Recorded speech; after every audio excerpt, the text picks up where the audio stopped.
होता कि पीएफजे किसी अपने गेस्ट को यहाँ बुलाने की दावत दे और इनकार कर दे, वो आएंगे। फिर अचानक पुलिस ने तमाम होटल को जो है वो घेरे में ले लिया।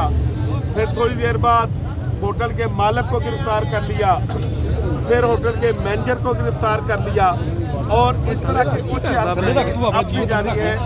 और पाकिस्तान बाहर से आए हुए हमारे जो दोस्त हैं, अब उन्होंने ये फैसला किया था कि हम भी यहाँ आकर अपना टोकन प्रोटेस्ट करके हुकूमत पंजाब को बताएं, फेडरल गवर्नमेंट को बताएं कि जिला गुजरांवाला की इंतजामिया की इस बोंडी हरकत का नोटिस लें। मैं अभी बता रहा हूँ भैया कि इस बोंडी हरकत का नोटिस लें। अगर फौरी तौर पर हम तो यहाँ गिरफ्तारी के लिए भी तैयार हैं, बाहर इसलिए निकले हैं कि भाई आ जाओ, यहाँ मुहासरा करना है तो गिरफ्तार करके भी देख लो।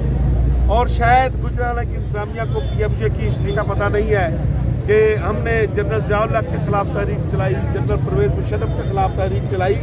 और जब पीएफजे तहरीक चलाती है तो जिसके ख़िलाफ़ तहरीक चलती है वो तारीख का हिस्सा बन जाता है और पीएफजे कामयाबियों के साथ आगे बढ़ती है।